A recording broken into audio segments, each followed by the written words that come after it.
அவர் ப்ராப்பராக ஒரு பஸ்ஸை வச்சு எல்லாரும் சேஃபாக ஒரு இடத்துல வந்து அழகாக வந்து பார்த்து காமிச்சிருக்காரு. ஸோ அது நல்ல விஷயம் தானே, நம்ம பாராட்ட வேண்டிய விஷயம் தானே. இனிமேல் நண்பர் விஜய் அவர்கள் எடுத்து வைக்கும் காலடிகள் ஒவ்வொன்றும் கரெக்டாக எடுத்து வைப்பார். இப்போ பிஜேபி அண்ட் டிவிகே இவங்க 2 பேருக்குமான ஒரு கூட்டணி அமையும் அப்படிங்கிற ஒரு பேச்சு இருக்கு இல்லையா? அதுதான் சொல்லுங்க. அந்த கூட்டணி அது அமைஞ்சா கரெக்டா இருக்குமா? நீங்க இதை எப்படி பாக்குறீங்க? இந்த கூட்டணி அமையுமா? அமைஞ்சா நல்லது தானே. எந்த தலைவர் சொல்வதை தொண்டர்கள் கேட்பாரோ அவன் தான் உண்மையான தொண்டர்கள். முதலமைச்சர் ஆவறதுக்கான வாய்ப்புகள் இருக்கு. அப்ப அதாவது முதலமைச்சர் இருக்கட்டும் இல்லைங்க. மெரிபா பன்னீர் சோடா, ஐ ட்ரஸ்ட் மெரிபா. சர்க்கரை நோய் கூட பல் பிரச்சனையா? சென்னையில் உங்க பல் பிரச்சனைகளுக்கு பிரத்யோக தீர்வுகளோடு லேசர், ஓசோன், ஆக்சிஜன் தெரப்பி என அனைத்தும் நம்ப லார்ட் அண்ட் டேபிள். ரிஃப்ளெக்ட் நேயர்களுக்கு வணக்கம். கரூர் மக்களை விஜய் அவர்கள் சந்திச்சிருக்காரு. ஸோ இது சார்ந்த நிறைய கேள்விகள் நமக்குள்ளார இருக்கு. அது எல்லாத்தையும் ஸ்டென்ட் மாஸ்டர் கனல் கண்ணன் அவர்கிட்ட கேட்டு தெரிஞ்சுக்கலாம். வாங்க. வணக்கம் சார். வணக்கம். ரிஃப்ளெக்ட் நேயர்களுக்கு வணக்கம் சார். இப்போ விஜய் அவர்கள் வந்து கரூர் மக்களை வந்து சந்திச்சிருக்காரு. இதில் பெருசாக பேசும் பொருளாக மாறி இருக்கிறது என்ன அப்படின்னா, ஒரு துயர சம்பவத்தில் இருக்கிறவங்கள அவங்க இடத்துக்கு போய் சந்திக்காம இப்போ சென்னைக்கு வரவழைச்சு பார்த்துருக்காரு. இது ஏன் இப்படி அப்படிங்கிற ஒரு கேள்வி. கேள்வி அது என்ன தப்புன்னு கேட்க. ஒரு துயர சம்பவம் நடந்தது எங்க? கரூரில். அது எதனால் நடந்ததுன்னு இன்னும் சிபிஐ விசாரணை போயிட்டு இருக்கு. மறுபடியும் அவர் அங்கே சென்று மறுபடியும் ஒரு குழப்பம் வைக்க வேண்டாம்ன்றது தான் அவர் இங்கே வர வச்சிருக்காரு. அவங்களுக்கு அதில் என்ன தப்பு இருக்குது? இப்போ அந்த மக்கள் வந்து அங்கே துயர சம்பவத்தில் இருக்கிறவங்கள நீங்கள் தானே போய் பார்க்கணும். நீங்கள் பார்க்காம இங்கே கூட்டு வர்றது ஏன் அப்படிங்கிற ஒரு கேள்வி இருக்கு. அவர் சராசரி ஒரு மனுஷனாகப்பட்டவர் உண்மையிலே இருந்தால் அப்படி போகலாம். அவர் வந்து ஒரு மக்கள் மத்தியில் இன்னைக்கு ஒரு மாஸ் லீடராக ஒரு அவதாரம் எடுத்திருக்கிறார். அவர் எப்படி போக முடியும்? ஏன்னா எனக்கு விஜய் நண்பர் ரொம்ப ரொம்ப தெரியும். நான் அதிக படங்கள் பண்ணவர். அவர் எவ்வளோ சிந்தனை உள்ளவர், முற்போக்கு சிந்தனை உள்ளவர், எல்லா வீட்டு விஷயங்களுக்கும் போகக்கூடியவர். அன்னைக்கு கரூர் சம்பவத்தில் நடந்த விஷயம் ரொம்ப துயரமான விஷயம்தான். ஏன்னா அவ்வளோ பெரிய க்ரௌடில் வந்து அவர் மக்கள் மீட் பண்ணி வந்திருக்காங்க. ஒரு ப்ராப்பர் விஷயங்களே அரேஞ்ச் பண்ணாத விஷயத்தை தான் இப்போ கவர்மெண்ட் அரசாங்கம் வந்து சிபிஐ வந்து விசாரிச்சுட்டு இருக்கும்போது மறுபடியும் அங்கே போய் மறுபடியும் ஒரு பிரச்சனை உருவாக்குறதுக்கு அவர் விரும்பலை. ஏன்னா அவர் யாரையுமே நம்பலை. அதுதான் காரணம். இப்போ யாரையும் நம்பலைன்ற மீன்ஸ் அவங்க கூட இருக்கிற யாரையும் சொல்கிறீங்களா? இல்லை. அவர் பின்புறமாக இருக்க அரசியலாகட்டும் வேறு எதுவான இருக்கலாம் இல்லையா? என்ன சொல்கிறீங்க? அதுதான் சிபிஐ விசாரிக்கல. Okay sir. இப்போ அவர் போய் அதனால தான் அங்கே மீட் பண்ணல அப்படிங்கிற ஒரு விஷயம் இருக்குது. அவர் ஃபேமான ஆள், அவர் போனால் திருப்பி பிரச்சனை வரும் அப்படிங்கிறது. ஆனால் இதுக்கு முன்னாடி பல இடங்களுக்கு போய் பார்த்துருக்காருல்ல சார். இப்போ அனிதா சம்பவம் இந்த மாதிரியான சில விஷயங்களுக்கெல்லாம் வந்து அவங்க வீட்லேயே போய் ஆறுதல்லாம் தெரிவிச்சிருக்காரு. இதுக்கு ஏன் போல? அது அனிதா சம்பவம்ன்றபோது அவர் வந்து ஒரு அரசியல் ரீதியாக ஒரு கட்சியை ஆரம்பிக்கவில்லை. ஒரு சாதாரண ஒரு மனிதனாக தான் அங்கே போனார். தூத்துக்குடி சம்பவத்துக்கும் ஒரு சாதாரண மனிதனாக தான் போனார். இன்றைக்கி அரசியல் மாஸ் லீடர்ன்ற முறையில் போகும்போது அதற்குன்னு ஒரு மக்கள் மத்தியில் ஒரு மாஸ் தேவைப்படும் இல்லையா? அதுவும் இல்லாமல் அவர் இன்றைக்கி ஒரு தனி கட்சி ஆரம்பித்து ஒரு தமிழ்நாட்டு எதிர்பார்ப்பில் ஒரு அரசியல்வாதியாக மாறி இருக்கார். அப்போ எல்லாருக்குமே ஒரு புது யுக்தி தோணும் இல்லையா? அதனால தான் அவர் இந்த வாட்டி மறுபடியும் நம்ம ஒரு கரூர் துயர சம்பவம் நம்மளால் மாட்டிட்டு வேதனை எடுத்துருக்கலாம். கண்டிப்பாக அவர் மிகப்பெரிய வேதனைக்குரிய ஆளாக வேதனைப்பட்டு கொண்டிருப்பார். இந்த நேரத்தில் மறுபடியும் அந்த இடத்துல போய் சந்தித்து நம்மளால் இன்னொரு இஷ்யூ வரக்கூடாதுன்றதுக்காக அவர் அருமையான டிசிஷன் எடுத்திருக்காரு. இது வரவேற்கத்தக்க விஷயம். இது மற்ற அரசியல்வாதான் தப்பாக பேசுவாங்க. அங்கே ஏன் போகலை, அவருக்கு அவர் இது இல்லை, அன்பு இல்லை சொல்லுவாங்க. இதெல்லாம் விடுங்க. பாதிக்கப்பட்ட எல்லோரும் இங்கே வராங்கல்ல, அவங்களாம் சொல்லணும். இங்கே வந்து எங்களை பாருன்னு சொல்லணும். அவங்க வந்திருக்காங்களே, அப்போ அவர் நண்பர் விஜய் மேலே வச்சுருக்கல நம்பிக்கை அவங்களுக்கு அதிகமாக இருக்குல்ல. இது எதுக்கு தேவையில்லாமல் அதனால் 100% அவர் அங்கே போகணுன்ற ஒரு இதுவே இல்லை. அவரில் வந்ததுக்கப்புறம் இதுக்கு மேலே பேசணும். அது கூட அவர் ப்ராப்பராக ஒரு பஸ்ஸை வச்சு எல்லாரும் சேஃபாக ஒரு இடத்துல வந்து அழகாக வந்து பார்த்து காமிச்சிருக்காரு. ஸோ அது நல்ல விஷயம் தானே, நம்ம பாராட்ட வேண்டிய விஷயம் தானே. இன்னொரு அசம்பவம் நடக்கக்கூடாதுன்றதுக்காக இனிமேல் அடுத்து, ஏன்னா இப்போ தான் நடந்திருக்கு. மறுபடியும் எங்கே போய் போலீஸ் பந்தோஸ் இந்த பந்து ஏதோ ஒரு சின்ன வேறொரு கால் பிடிச்சின ஒருத்தர் யாராவது ஒரு சின்ன ஒரு கல்லை கொண்டு அடித்தா கூட கூட்டங்களில் ஏதோ பெரிய பிரச்சனை உருவாகும். அதனால் அவர் எடுத்த டிசைட் வந்து அவர் எடுத்த அந்த முடிவு அருமையான முடிவு. ஆளும் கட்சியில் இருக்கக்கூடிய கட்சிகள்லாம் வந்து அவருக்கு நிறைய சதித்திட்டங்கள் தீட்டுவதாகவும் அது சார்ந்த சில பேச்சுகள்லாம் போயிட்டுருக்கு. ஸோ இதுக்கப்புறம் இந்த ஒரு பேச்சு என்ன மாதிரி மாறும்? இதில் என்ன மாதிரியான விஷயங்கள் நடக்கும்? அதாவது சதித்திட்டம் சொன்னீங்களே, சொல்லிட்டீங்க. உங்கள் வாயிலேருந்து சதித்திட்டம்னு வருது. அப்படி இருக்கும்போது எப்படி போவாங்க? சரி, சதித்திட்டமா அது நல்ல திட்டமான்றது சிபிஐ கொஞ்ச நாள் சொல்ல போகுது. என்ன சொல்றீங்க? இப்ப கரூர்ல இந்த மாரியான ஒரு துயர சம்பவம் நடந்திருக்கு. அடுத்தடுத்து இவரு எங்கேயாச்சும் மக்கள் வந்து மீட் பண்றதுக்கான ஒரு விஷயங்கள் நடக்கும்போது, அங்க வந்து இந்த அரசாங்கம் அனுமதி வழங்குமா? ஏன்னா, இங்க இவ்ளோ பெரிய சம்பவம் நடந்திருக்கு. இதுக்கப்புறமா அரசியல்ல அவருடைய எப்படி இருக்கும்? இனிமேல் நண்பர் விஜய் அவர்கள் எடுத்து வைக்கும் காலடிகள் ஒவ்வொன்றும் கரெக்டா எடுத்து வைப்பார். ஏன்னா, அவரு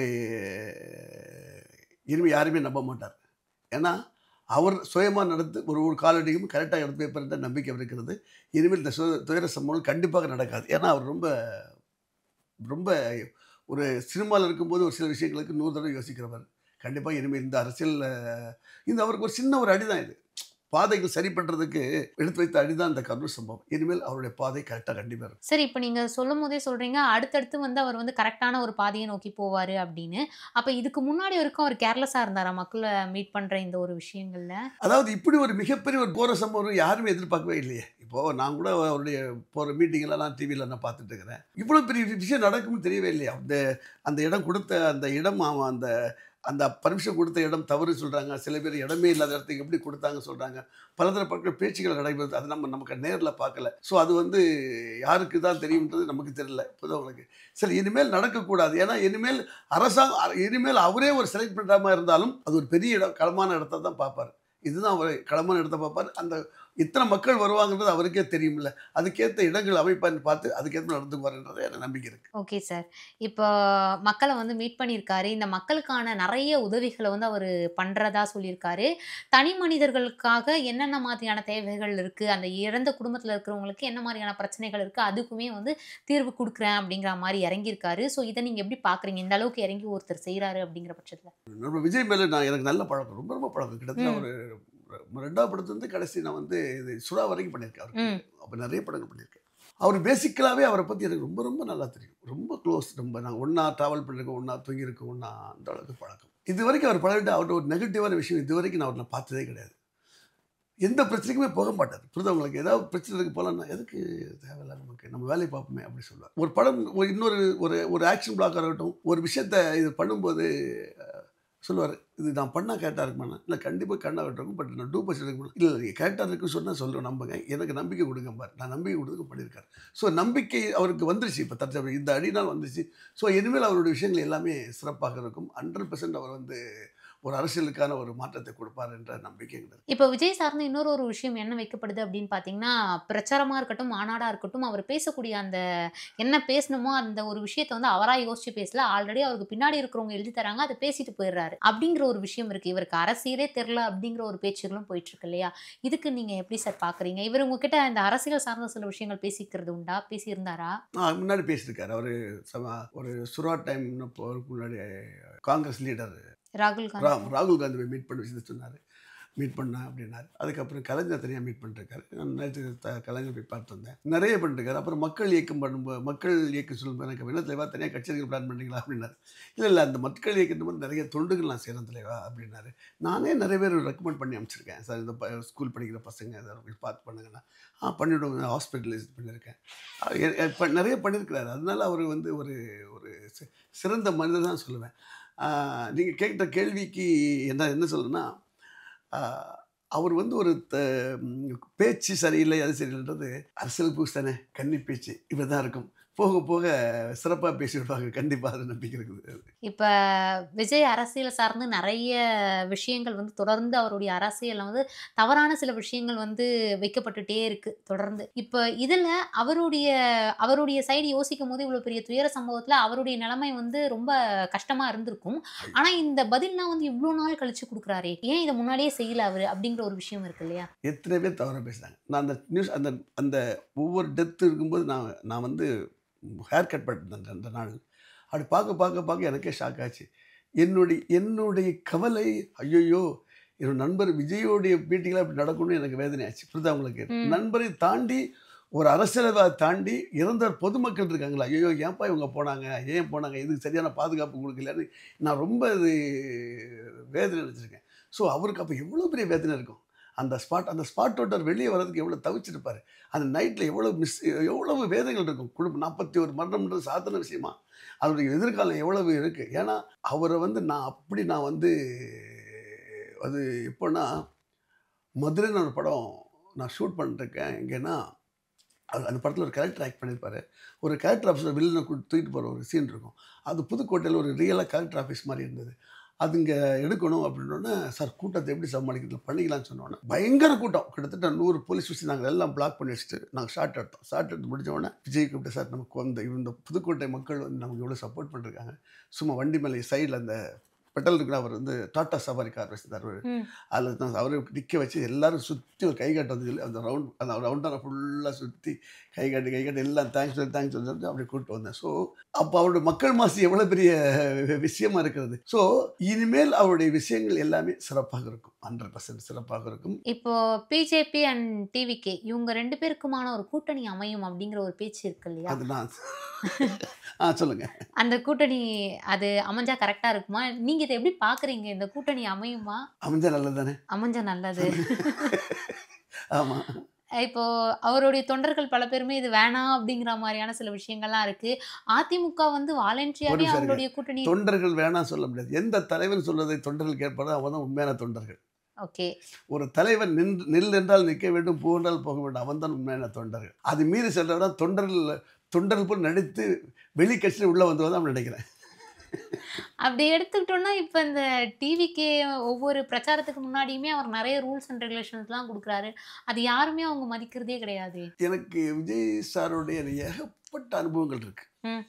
நிறைய சொன்ன இப்போ டைம் பத்தாது. ஆக்சுவலாக ஃப்ரெண்ட்ஸ்னு ஒரு படம் ஷூட்டிங் பழனி போயிருந்தேன். அந்த ஒரு குதிரை ரைக்கில் ரேஸ் இருக்கும், பார்த்துருப்பீங்க படம். அந்த ரேஸ் வந்து பழனியோட அவுட்ஸ்கட் ரொம்ப அவுட்ஸ்கட்டில் எடுத்தோம். அப்போ பயங்கர கூட்டம் டெய்லி பார்க்க வரும், ஃபோட்டோ எடுப்பார். அப்போ அவர் அப்போ நான் தம் அடிப்பேன். அப்போ அந்த டைமில் இப்போலாம் விட்டேன், யாரும் தம் அடிக்க மாட்டேன், தண்ணி பிடிக்கக்கூடாது சொல்கிறேன். ஏன்னா அது ஒரு நல்ல பேட் ஹேபிட். அப்போ தம் அடிச்சு அது 25 வருஷம் இருக்கும் இல்லையா? அப்போ ஒரு கேப் கிடச்சிது. நான் விஜய் வாங்க போய் தம் அடிச்சு வச்சு கூப்பிட்டு போனேன். அப்படியே போய் பழனியோட அவுட்ஸ்கட் போயிட்டு அந்த திண்டுக்கல் ரோடு, அது ஒரு சிங்கிள் ரோடு, வில்லேஜ் ரோடு. அது ஒரு மாட்டு வண்டி போகிற மாதிரி ரோடு. அதில் கார் அவர் தான் ட்ரைவ் பண்ணார். உட்காந்து அப்படியே ஒரு சின்ன அந்த ரோட் சைடு ஒரு சின்ன குட்டி கல் பாலமாக இருக்குது பார்த்தீங்களா? அதில் உட்காருவாங்க. சரி, இந்த வில்லேஜ் பீப்புளெலாம் உட்காந்து தம்மல் அடிச்சு வெட்டிக்கிறதுலாம் பேசுவாங்க. அது வந்து கல் அதில் அவர் உட்கார நான் அப்படி அந்த வண்டி அப்படி விட்டுட்டு நான் கல் மேலே சாஞ்சிருக்கேன்.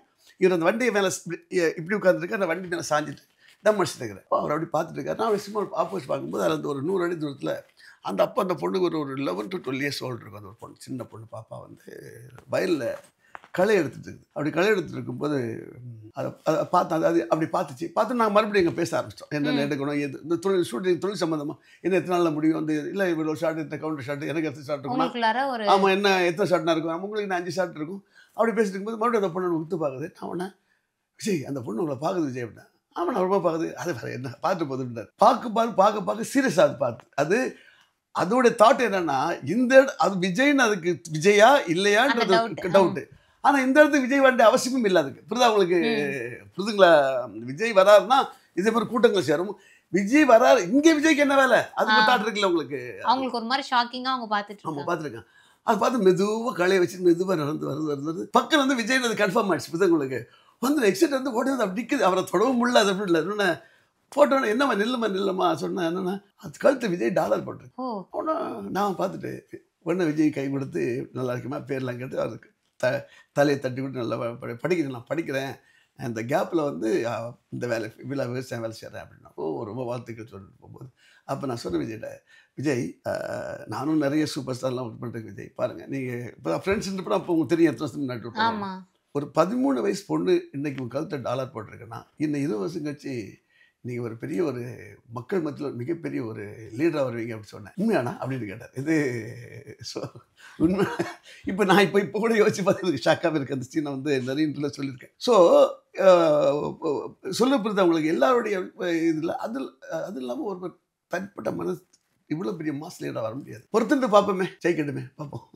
இப்போ 2026 இந்த இதுல வந்து அவர் முதலமைச்சர் ஆகிறதுக்கான வாய்ப்புகள் இருக்கு. அப்ப அதாவது முதலமைச்சராக இருக்கட்டும் இல்லைங்க, எதிர்கட்சி தலைவர் அப்படி சொல்ல முடியாது. நான் வந்து அவருடைய உழைப்பு என்ன வேணும், இன்னும் மக்களை சந்திக்கணும். இது இப்போ சந்திப்பல்ல, இனிமேல் சந்திக்கும் போது அவருடைய ஒரு பறவை உயரத்தில் பறந்தால் பல கல்களுக்கு பிடிக்காது. அதுதான் உண்மையான ஒரு விஷயம். அது கண்டிப்பாக அந்த கல்களெல்லாம் அடித்து நொறுக்கி விட்டு மேலே வரட்டுமே, வாழ்த்துவோமே. என்ன கண்டிப்பாக சார். இவ்வளோ நேரம் ஒதுக்கி இத்தனை விஷயங்களை எங்க கூட ஷேர் பண்ணியிருக்கீங்க. விஜய் சார்ந்த இத்தனை விஷயங்களை எங்க கூட ஷேர் பண்ணியிருக்கீங்க. ரொம்ப நன்றி சார். ரிஃப்ளெக்ட் நேயர்களுக்கு என் மனமார்ந்த நன்றி. நன்றி.